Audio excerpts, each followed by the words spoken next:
Welcome, everyone. I'm Frederick Duri, and in this podcast, we'll delve into various themes that emerge in my work as a leadership coach.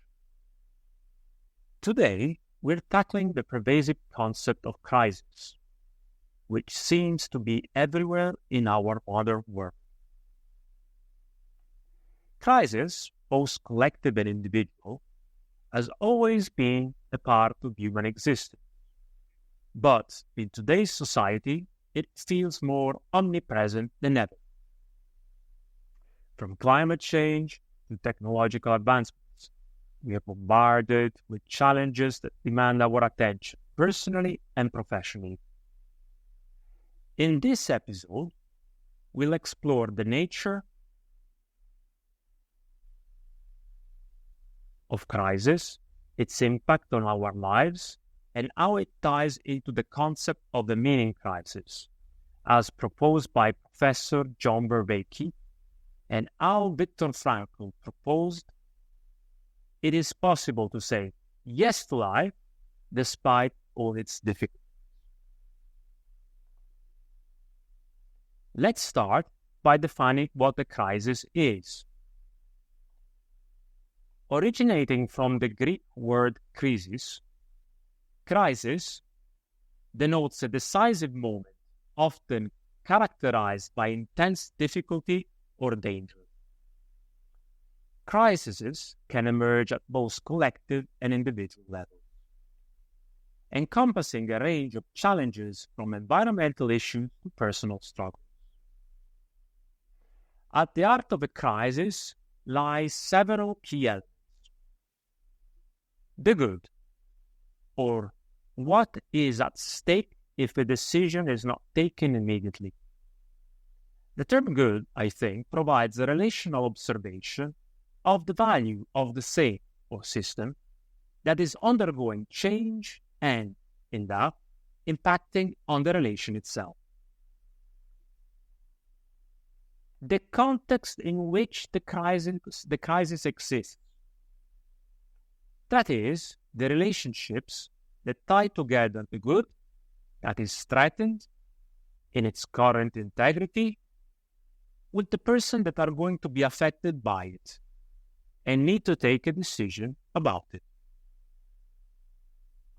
Moreover, the consequences of change, or to say it in a different way, how time affects the good that is at stake. The role of perception, or how those that are involved see the evolution of what is happening. The value of the unknown.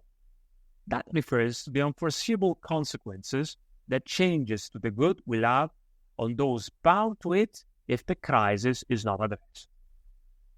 Negative assumptions are usually made about it. The role of attitude. How are people behaving when facing challenging, difficult situations? Is the mindset of the people who have to take decisions about the crisis tilted towards fear and avoidance, or courage and assertiveness? It is a complex matter. When faced with crisis, our first instinct is often to preserve and protect what we hold dear.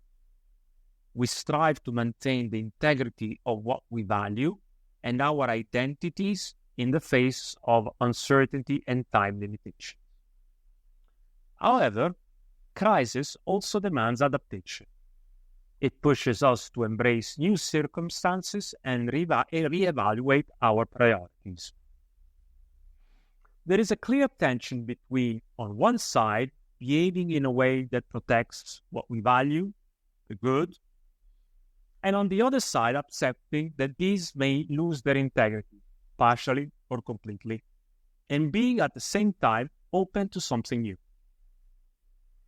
Today, we're confronted with numerous crises, each presenting its own set of complexities, both collective and individual. Here are three. An environmental crisis, that threatens our own and our habitual behaviors and life.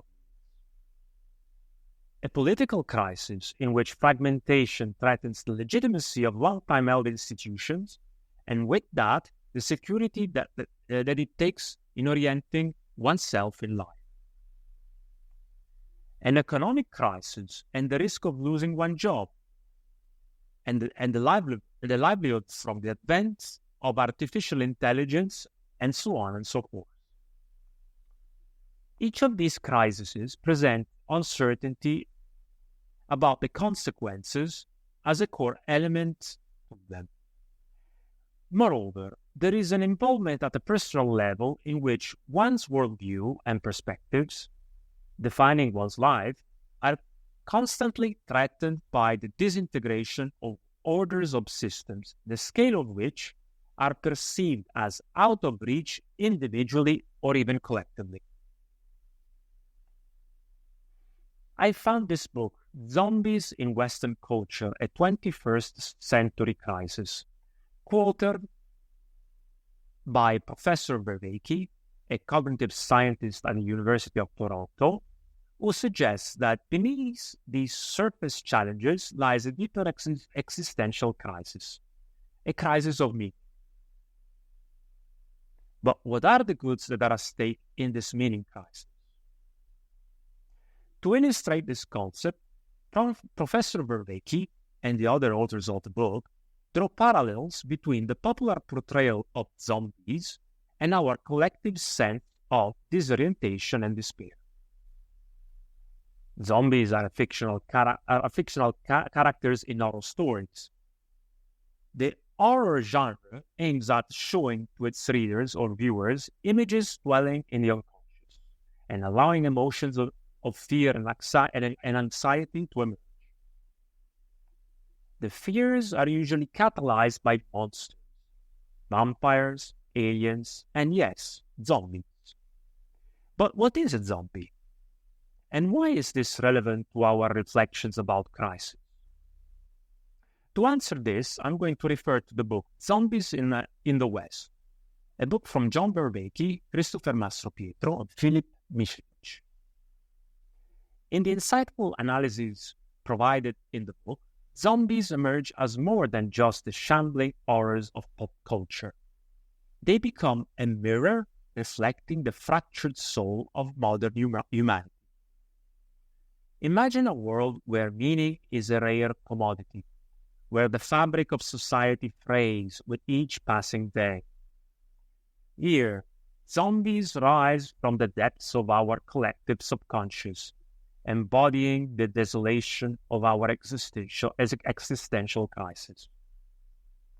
These creatures, with their vacant stares and relentless hunger, symbolize the hollowing out of purpose in our lives.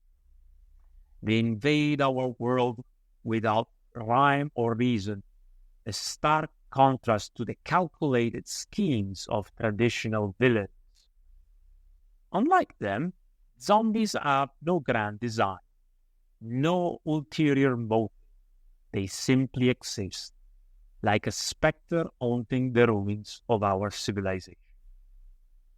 But it's not just their aimlessness that chills us to the bone. Zombies lack the very essence of communication. They are silent witnesses to our demise, incapable of articulating the emptiness that consumes them. And though they move in packs, there's no camaraderie among them, no sense of belonging. They drift through the world like lost souls, homeless and adrift in a sea of chaos.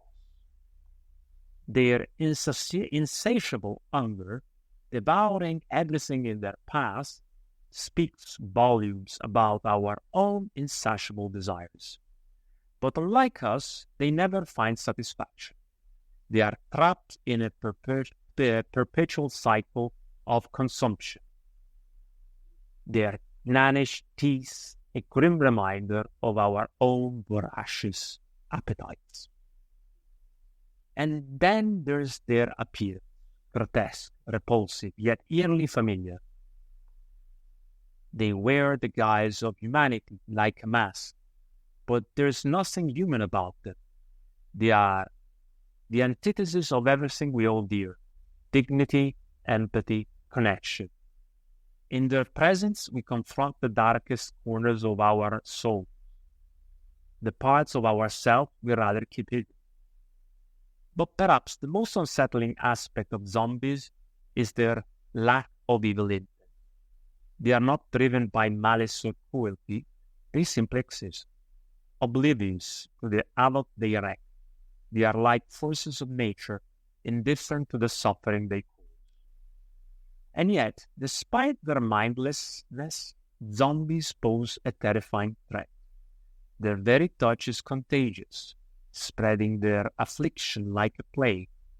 We recoil from them, fearing the ugliness they represent, the emptiness that threatens to engulf us. In the end, zombies force us to confront the existential paradox at the heart of our existence. They blur the boundaries between life and death, human and non-human, leaving us to question what it truly means to be alive. And as we grapple with these questions, we realize that the real monsters may not be lurking in the shadows, but within ourselves. So, just to summarize, zombies don't talk. They are communal. They are homeless. They drift. They eat brains. They are ugly. They are not evil. They are heedless. They are untouchable. Zombies, with their unintelligibility, ambiguity, and complete lack of hope, serve as a metaphor for the erosion of meaning in our lives. They force us to confront fundamental questions about our humanity and the essence of a life worth living. Having said this, how does this relate to the crisis? If we look at the features of the zombies, we can see that indirectly, many people are looking for some greater goods in their lives, such as these: clarity, communication, understanding, connection, or for instance, community, belonging, solidarity, and support. People might be looking for stability, security, shelter, being at home. Looking for knowledge, intelligence, wisdom, mental acuity, craving for beauty, aesthetics, harmony, and acceptance. Feeling the need of morality, virtue, goodness, and ethical behavior. Awareness, mindfulness, consciousness, intentionality, safety, protection, boundaries, autonomy. Having listened and paid attention to all of this, we may start to ponder. In the face of crisis, how do we preserve our sense of humanity? What steps can we take to navigate through uncertainty and reclaim a sense of purpose? Are we merely existing devoid of purpose, or are we actively engaged in a meaningful pursuit? As we grapple with these existential questions, I'm reminded of a profound insight from Viktor Frankl, the renowned psychiatrist and Holocaust survivor. In his seminal work, Man's Search for Meaning, Frankl introduces the concept of logotherapy and an attitude of tragic optimism, emphasizing the importance of finding meaning even in the most challenging circumstances. Here is what I think is relevant from Frankl's book in the conversation we are having today. In the exploration of tragic optimism, Frankl delves into the profound question of how one maintains optimism despite facing life's inevitable tragedies: pain, guilt, and death. Rooted in logotherapy, this concept revolves around affirming life's potential meaning even amidst the most dire circumstances. The author posits that embracing life's challenges involves creatively transforming its negative aspects into something positive. Central to this philosophy is the idea of saying yes to life, regardless of its hardships. It entails recognizing the inherent human capacity to turn suffering into accomplishment, to use guilt as a catalyst for personal growth, and to find motivation in life's fleeting nature to take responsible action. However, the author warns against the notion that optimism can be commanded or forced upon oneself. Rather, it must naturally ensue from finding reasons to be happy within life's circumstances. Happiness, Frankl argues, is not something pursued, but something that emerges organically when one discovers a meaningful purpose. Moreover, the author observes a cultural difference between Europe and America, noting the tendency in American culture to command happiness. Yet the essence of happiness lies not in obedience to commands, but in the discovery of reasons to be happy. Ultimately, Viktor Frankl underscores the human quest for meaning, emphasizing that happiness arises from actualizing the dormant potential within each situation, thereby affirming the resilience of the human spirit in the face of adversity. I hope you've enjoyed this, and as we conclude today's discussion, I urge you to reflect on the crises confronting us and the role of meaning in navigating through adversity. Your perspectives and insights are invaluable as we strive to find hope in the midst of uncertainty. Please leave your comment and let me know what you think. Thank you for tuning into this episode. Remember to check my website. Go to frederickdooley.com. You can follow me also on social media. If you want to know more about leadership coaching and how we could work together, please reach out to me through email at contact@frederickdooley.com. Until next time, stay hopeful and keep seeking meaning in your journey.